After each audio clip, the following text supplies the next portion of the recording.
जगाच्या पाठीवर आमच्या विशेष बुलेटिनमध्ये आंतरराष्ट्रीय घडामोडी पाहूयात वेगवान स्वरूपात.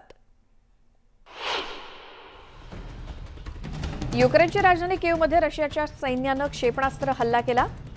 धुराबरोबरच आगीचे लोट दिसून आले आणि संयुक्त राष्ट्राचे महासचिव अँटोनियो गुटेरेस कीव्हमध्ये असतानाच हा हल्ला झालाय. गुटेरेस रशियानंतर युक्रेनमध्ये पोहोचले आणि युक्रेननं रशियाच्या कृत्याचा निषेध केला. संयुक्त राष्ट्राचे महासचिव अँटोनियो गुटेरेस यांनी सुरक्षा परिषदेबद्दल निराशा व्यक्त केली. युक्रेनचं युद्ध थांबवण्याची क्षमता असताना सुद्धा योग्य ती पावलं उचलली नसल्याचं ते म्हणाले. गुटेरेस आणि झेलेन्स्की यांच्या संयुक्त पत्रकार परिषदेत ते बोलत होते. युद्ध क्षेत्रातल्या नागरिकांना बाहेर काढण्याचं काम सुरू ठेवलं जाणार आहे असंही ते म्हणाले. तर युद्ध समाप्त करण्याचं आवाहन त्यांनी रशियाला केलं. युनायटेड नेशन्सचे सरचिटणीस अँटोनियो गुटेरेस यांनी युक्रेनचा दौरा केल्यानंतर युद्धादरम्यान युक्रेनचं वर्णन असह्य, हृदयदुःखी आणि वेदनांचं केंद्र अशा शब्दात त्यांनी केलं. त्यांनी कीव्हमध्ये युक्रेनचे अध्यक्ष व्लादिमीर झेलेन्स्की यांच्याशी पत्रकार परिषदेत संयुक्तपणे संवाद साधला आणि गुटेरेस यांनी युक्रेनच्या राजधानी बाहेरच्या काही भागांचा दौरा केला जिथे रशियाकडून झालेल्या हल्ल्यादरम्यान मोठं नुकसान झालं होतं. जीवनाचं नुकसान, प्रचंड विनाश, मानवी हक्कांचं अस्वीकार्य उल्लंघन, युद्धाचे नियम या सगळ्या मुद्द्यांचा उल्लेख त्यांनी आपल्या बोलण्यात केला. युद्धामुळे युक्रेनमध्ये सर्वत्र विध्वंसाच्या खुणा दिसतायत. इर्पिनच्या एका व्हिडिओमध्ये शहरात हजारो गाड्या जळलेल्या दिसतायत. गेल्या काही दिवसात रशियानं केलेल्या हल्ल्यात शहराचं मोठं नुकसान झालंय. बल्गेरियाचे पंतप्रधान किरिल पेटकोव्ह यांनी कीव्हच्या जवळच्या परिसरात असलेल्या नुकसानाचा आढावा घेतला. इर्पिनमधल्या नुकसानीची पाहणी केली. झेलेन्स्की यांच्या भेटीनंतर बल्गेरियाच्या पंतप्रधानांनी युरोपमधल्या देशांनी रशियाच्या इंधनाचा वापर बंद करण्याचं आवाहन केलं आणि हा विध्वंस पाहून आपण शांत राहू शकत नाही. इतक्या मोठ्या प्रमाणात जीवितहानी होत असताना याकडे कानाडोळा करणं शक्य नसल्याचं ते म्हणाले. जर्मन खासदारांनी युक्रेनला शस्त्र पाठवण्याच्या प्रस्तावाच्या बाजूने मतदान केलं. हा एक प्रतिकात्मक निर्णय आहे जो या सरकारमधील बदल दर्शवतोय. प्रस्तावाच्या बाजूने 586 खासदारांनी तर विरोधात 100 खासदारांनी मतदान केलं. 7 जण गैरहजर होते. माजी चान्सलर अँजेला मर्केल यांच्या मुख्य विरोधी युनियन ब्लॉकनं सुद्धा या प्रस्तावाला पाठिंबा दिला. जर्मनीनं सुरुवातीला युक्रेनला कोणतीही आक्षेपार्ह शस्त्र पाठवण्यास नकार दिला होता आणि जर्मनीनं आधीच युक्रेनला सुमारे 2,500 विमानविरोधी क्षेपणास्त्र, 900 बाजुका आणि लाखोच्या प्रमाणामध्ये दारुगोळा आणि हातबॉम्ब पुरवलेले आहेत. रशियाकडून मिळणाऱ्या इंधनाचा वापर न करणाऱ्या देशांना युरोपियन महासंघ पाठिंबा देणार असल्याचं महासंघाचे परराष्ट्र व्यवहार आणि सुरक्षा धोरणाचे उच्चाधिकारी जोसेफ बोरेल यांनी सांगितलं. आमचा प्रतिसाद संयुक्त, आश्वासक आणि एकसंध असेल असं देखील ते म्हणाले. चिली देशाच्या भेटीदरम्यान ते बोलत होते. तर रशियावरचे निर्बंध कायम राहणार असल्याचं आणि त्याची गरज भासली तर निर्बंध वाढवणार असल्याचं त्यांनी सांगितलं. ब्रिटनच्या सर्वोच्च मुत्सद्यानं बुधवारी पाश्चात्य मित्र राष्ट्रांना युक्रेनला रणगाडे, युद्धविमान आणि इतर मोठी शस्त्र पाठवण्याचं आवाहन केलं. युद्ध वाढण्याची भीती चुकीची असून निष्क्रियता ही सर्वात मोठी चिथावणी असल्याचा इशारा देण्यात आला. परराष्ट्र सचिव लिज ट्रस म्हणाल्या की रशिया करत असलेल्या हल्ल्याला लढा देण्यासाठी युक्रेनला मदत करणाऱ्या राष्ट्रांसाठी ही धैर्याची आणि सावधगिरीची वेळ आहे. बलाढ्य शस्त्र, टाक्या, विमानं उत्पादनं वाढवणं इत्यादी सर्व काही करणं आम्हाला आवश्यक आहे असं ट्रस यांनी लंडनच्या लॉर्ड मेयरच्या निवासस्थानी मॅन्शन हाऊस या ठिकाणी वार्षिक परराष्ट्र धोरणाच्या भाषणादरम्यान सांगितलं. रशियन राज्य वृत्त एजन्सी RIA नोवोस्टीनं स्फोटादरम्यान मारियोपोलमधील एका भग्नावस्थेतील नाटकाच्या थिएटरची अवस्था दाखवणारा व्हिडिओ प्रसारित केला. 16 मार्च रोजी जेव्हा बॉम्बस्फोट झाला तेव्हा थिएटरमध्ये आश्रय घेतलेले सुमारे 300 लोक मारले गेल्याचं युक्रेनियन अधिकाऱ्यांनी म्हटलंय.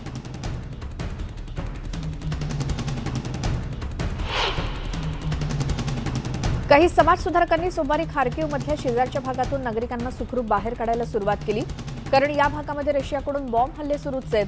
हजाराहून अधिक नागरिक वीज, गॅस आणि पाण्याशिवाय तळघरांमध्ये आश्रय घेत असल्याचं समाजसेवकांनी सांगितलं. स्वयंसेवकांनी 50हून अधिक लोकांना बाहेर काढलं. ते दररोज गोळीबाराच्या छायेत जीव मुठीत धरून होते आणि अशा नागरिकांना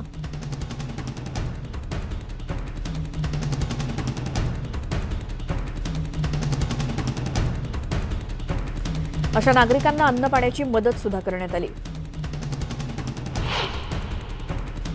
युक्रेनच्या युरी ग्लोडन यांना आई, बायको आणि नवजात मुलीला अंतिम निरोप देण्याच्या अत्यंत अशा कठीण क्षणाला सामोरं जावं लागलं. ओडिसामध्ये झालेल्या रशियाच्या क्षेपणास्त्र हल्ल्यामध्ये त्यांचा मृत्यू झाला. काळ्या समुद्रातील या मुख्य बंदर शहरातील ट्रान्सफिगरेशन कॅथेड्रलमध्ये मित्र आणि नातेवाईकांनी युद्धबळींना श्रद्धांजली वाहिली.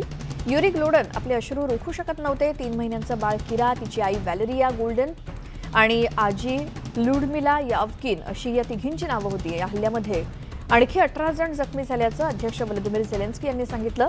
रशियाने शनिवारी कॅस्पियन समुद्रातून 7 क्षेपणास्त्र डागली. त्यापैकी 2 क्षेपणास्त्र पाडण्यात आली तर 5 क्षेपणास्त्र निवासी भागावरती पडली. हल्ल्यामध्ये एका चिमुकल्याचा मृत्यू झाल्यानं इथे सगळेजण हळहळ व्यक्त करत होते. पूर्व युक्रेनमधील कामगारांनी रशियन गोळीबारामुळे वीज प्रकल्पाचं मोठ्या प्रमाणात नुकसान झाल्यानंतर ते पाडायला सुरुवात केली. सुमी प्रदेशातील ओक्तिर्का या शहरातील प्लांट आणि पॉवर सबस्टेशनचं मार्चच्या सुरुवातीला झालेल्या हल्ल्यांदरम्यान मोठं नुकसान झालंय आणि नुकत्याच झालेल्या संघर्षादरम्यान ओक्तिर्काला मोठ्या प्रमाणात रशियन गोळीबाराचा सामना करावा लागलाय, ज्यामुळे शहराच्या पायाभूत सुविधांचं मोठ्या प्रमाणात नुकसान झालंय. रशियाच्या आक्रमणाच्या सुरुवातीलाच आरोग्य कर्मचाऱ्यांना शहरातून बाहेर काढल्यानंतर पूर्व युक्रेनमधील क्रामटोर्स्कमधील एक प्रमुख रुग्णालय कर्मचाऱ्यांच्या कमतरतेमुळे त्रस्त आहे. आरोग्य सुविधा देणारे कर्मचारीच नसल्यामुळे रुग्णांचे मोठे हाल होत आहेत. रुग्णालयात अजूनही विविध वैद्यकीय समस्या असलेले सर्व प्रकारचे रुग्ण येत असतात आणि तिथल्या शस्त्रक्रिया विभाग हा तणावाखाली आहे, कारण ते या प्रदेशात लष्करी कारवाईत जखमी झालेल्यांवरती उपचार करतायत. या परिस्थितीत वैद्यकीय सामुग्रीच्या मदतीसह वैद्यकीय कर्मचाऱ्यांची मागणी होतीये. डोनेत्स्क प्रदेशातील युक्रेनियन सैनिक देशाच्या पूर्वेकडील रशियन सैन्याच्या वाटचालीला रोखण्याच्या आणि त्यांना मागे ढकलण्याच्या पूर्ण तयारीत आहेत. त्यांना आशा आहे की या सैनिकांची वाटचाल ते निश्चितपणे रोखणार आहेत आणि या युद्धात आपल्याच देशाची वाताहत पाहून हे सैनिक अस्वस्थ आहेत. या सैनिकांपैकी बहुतांश सैनिकांना आपलं गाव किंवा शहर पाहून अश्रू अनावर होत आहेत. या परिस्थितीत सुद्धा रशियन सैन्याचा सामना करण्यासाठी ते ठामपणे उभे आहेत. मे महिन्यात पंतप्रधान मोदी आणि अमेरिकेचे अध्यक्ष जो बायडन यांची भेट होणार असल्याचं बोललं जात आहे. अमेरिकेचे अध्यक्ष जो बायडन हे पुढच्या महिन्यात दक्षिण कोरियासह जपानचा दौरा करणार आहेत. टोकियोमधील क्वाड परिषदेत ते सहभागी होतील आणि यावेळी पंतप्रधान नरेंद्र मोदी यांची ते भेट घेतील असं व्हाईट हाऊसनं सांगितलं. बायडन यांचा हा दौरा 20 ते 24 मे दरम्यान नियोजित आहे.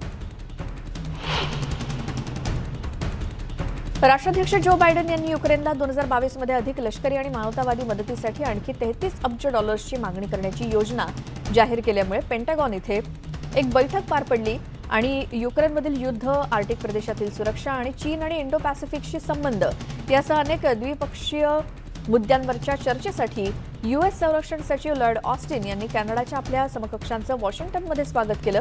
आमच्याकडे कॅनडापेक्षा चांगला मित्र नाही आणि खूप विश्वासू शेजारी तुम्ही आहात. तुम्ही एक अनमोल मित्र आणि स्थिर सहयोगी आहात असं मत ऑस्टिन यांनी व्यक्त केलं.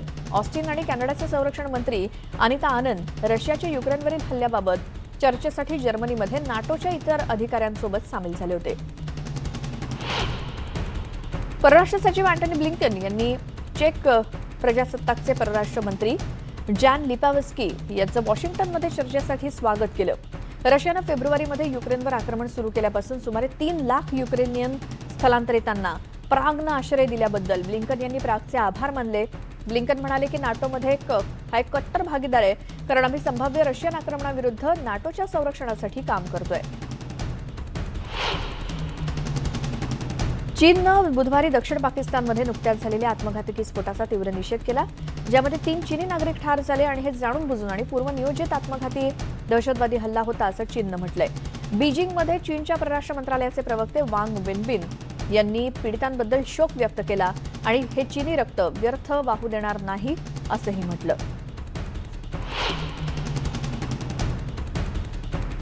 रशियन स्टेट टीव्हीनं कॉन्स्टॅटिन यारोशेन्को या रशियन पायलटचं फुटेज दाखवलं, जो US मध्ये कोकेनची तस्करी केल्याबद्दल 20 वर्षांची फेडरल शिक्षा भोगत होता आणि त्याच्या कुटुंबासह पुन्हा एकत्रित आला होता.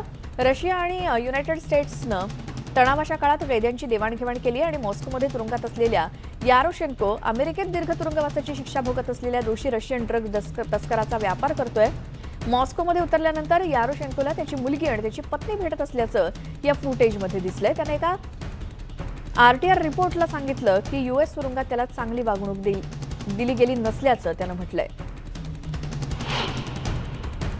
अध्यक्ष जो बायडन यांच्या हस्तक्षेपामुळे त्यांचा मुलगा ट्रेव्हरचा जीव वाचला असं 2019 पासून रशियन तुरुंगात ठेवण्यात आलेल्या टेक्सास मरीनच्या डिपार्टमेंटच्या मुलाच्या पालकांनी सांगितलं. जॉय आणि पामेला रीड यांनी त्यांच्या टेक्सासच्या घराबाहेर पत्रकारांशी संवाद साधला. बदल्यात अमेरिकेनं कनेक्टिकटमध्ये तुरुंगात शिक्षा भोगत असलेल्या दोषी रशियन ड्रग तस्कराची सुटका केली आणि युक्रेन रशियाच्या युद्धामुळे अमेरिकेसोबतचे संबंध गेल्या अनेक दशकातील सर्वात खालच्या पातळीवरती गेलेत असंही म्हटलं. अमेरिकेतल्या महाविद्यालयातल्या विद्यार्थ्यांना राहण्यासाठीच्या घरांची टंचाई जाणवतेय. त्यामुळे काही जण घरासाठी अधिकचे पैसे भरून राहत आहेत, तर काही जण स्वतःच्या कारमध्येच झोपणं पसंत करतायत. महाविद्यालयापासून राहण्याची जागा दूर असल्यामुळे काहींना प्रवासासाठी जास्त पैसे मोजावे लागत आहेत. कॅलिफोर्निया ते फ्लोरिडापर्यंतच्या महाविद्यालयात ही समस्या जाणवते. टेम्पल युनिव्हर्सिटीच्या the Hope Center for College Community आणि जस्टिसनं केलेल्या वार्षिक सर्वेक्षणानुसार राष्ट्रीय स्तरावर 4 वर्षांच्या विद्यापीठातील 43% विद्यार्थ्यांना 2020 मध्ये सुरक्षित घरं मिळू शकली नाहीत. 2019 मध्ये हा आकडा 35% होता. ऍडमिशनच्या वेळेस याविषयीची माहिती असण्याची आवश्यकता विद्यार्थ्यांनी व्यक्त केली आहे. दक्षिण कॅलिफोर्नियातला सर्वात मोठ्या जलप्रकल्पानं कठोर निर्णय घेतलाय. तब्बल 60 लाख नागरिकांना पाण्याच्या वापरावरती मर्यादा येणार आहेत. दुष्काळाचं संकट गंभीर होत असल्यामुळे आठवड्यातून एकदा बाहेरच्या कामासाठी वापरल्या जाणाऱ्या पाण्याच्या वापरावरती मर्यादा आणावी लागणार आहे. दक्षिण कॅलिफोर्नियाच्या मेट्रोपॉलिटन वॉटर डिस्ट्रिक्टच्या बोर्डानं मंगळवारी पाणी टंचाईसारखी आणीबाणीजन्य परिस्थिती घोषित केली आणि पाणी पुरवठा करणाऱ्या 26 जलसंस्थांना 1 जूनपासून नियमांचं पालन करावं लागणार आहे. अंमलबजावणी केली नाही तर मोठा दंड भरावा लागेल. राज्याच्या 40% लोकसंख्येचा पुरवठा करण्यासाठी या पाणी विभागाला कोलोराडो नदी आणि राज्य जल प्रकल्पाच्या पाण्यावरतीच अवलंबून राहावं लागेल. रशिया आणि बेलारूसच्या खेळाडूंवरती बंदी घालणं किंवा रशियाने युक्रेनवरती केलेल्या हल्ल्याचा निषेध मान्य करणं, त्या संबंधित कागदपत्रांवरती सही करून घेणं हे 2च पर्याय होते असं विम्बल्डन आयोजन समितीकडून सांगण्यात आलं. ब्रिटन सरकारच्या मार्गदर्शक तत्वांचं पालन करून हा निर्णय घेतल्याचं त्यांनी म्हटलं. या खेळाडूंना यावर्षीच्या चॅम्पियनशिपमधून बंदी घालत असल्याचं अध्यक्ष इयान हेविट यांनी ऑल इंग्लंड क्लबच्या मीडिया ब्रीफिंगमध्ये सांगितलं. तर WTA आणि ATP या दोघांनी विम्बल्डनच्या निर्णयावरती टीका केली आहे आणि स्पर्धेतून क्रमवारीचे गुण काढून टाकण्याची शक्यता असल्यानं त्यावरती कशा पद्धतीनं उत्तर द्यायचं हे ठरवण्यासाठी या आठवड्यात माद्रिदमध्ये बैठका होणार आहेत. जेव्हा तुम्हाला पेय हवं असेल तेव्हा रोख किंवा कार्डची आवश्यकता नाही. तुर्कीमध्ये बियर बिटकॉईनद्वारे तुम्ही खरेदी करू शकता. टेक स्टार्टअप पबिनोनं हा नवीन शोध लावलाय.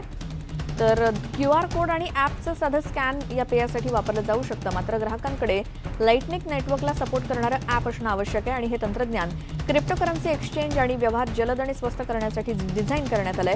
यावर्षी लाइटनिंग नेटवर्कमुळे केवळ QR कोडसह पेमेंट जलदरित्या होत आहे आणि 2 सेकंदात पेमेंटची पोचपावती सुद्धा मिळते, अशी माहिती CEO कॅन अल्ब्युन आणि पबिनोच्या सहसंस्थापकांनी दिली. फ्रान्सचे राष्ट्राध्यक्ष इमॅन्युएल मॅक्रॉन शेवटच्या मंत्रिमंडळ बैठकीसाठी एलिसी पॅलेसमध्ये आले होते. या महिन्याच्या सुरुवातीला दुसरा 5 वर्षांचा कार्यकाळ जिंकणारे मॅक्रॉन जूनच्या संसदीय निवडणुकांपर्यंत दैनंदिन कामकाज हाताळण्यासाठी काळजीवाहू सरकारची नियुक्ती करतील. त्यापूर्वी पंतप्रधान जीन कास्टेक्स येत्या काही दिवसात राजीनामा सादर करतील अशी अपेक्षा होती.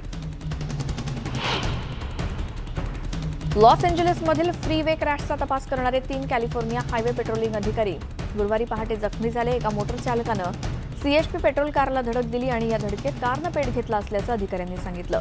लॉस एंजेलिसच्या आग्नेय दिशेला पहाटे 1:30 वाजच्या सुमारास ही भीषण दुर्घटना घडली.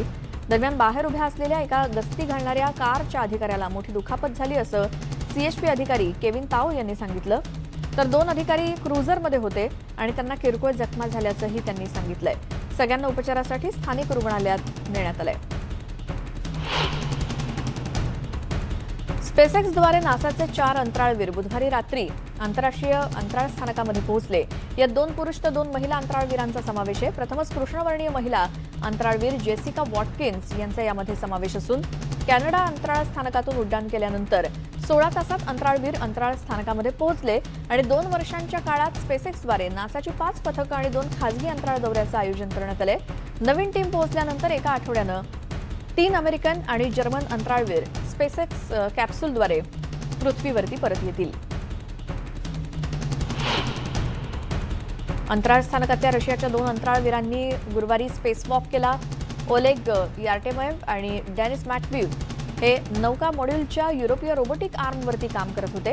नौका ही रशियन ऑर्बिटल सेगमेंटची प्राथमिक प्रयोगशाळा आहे.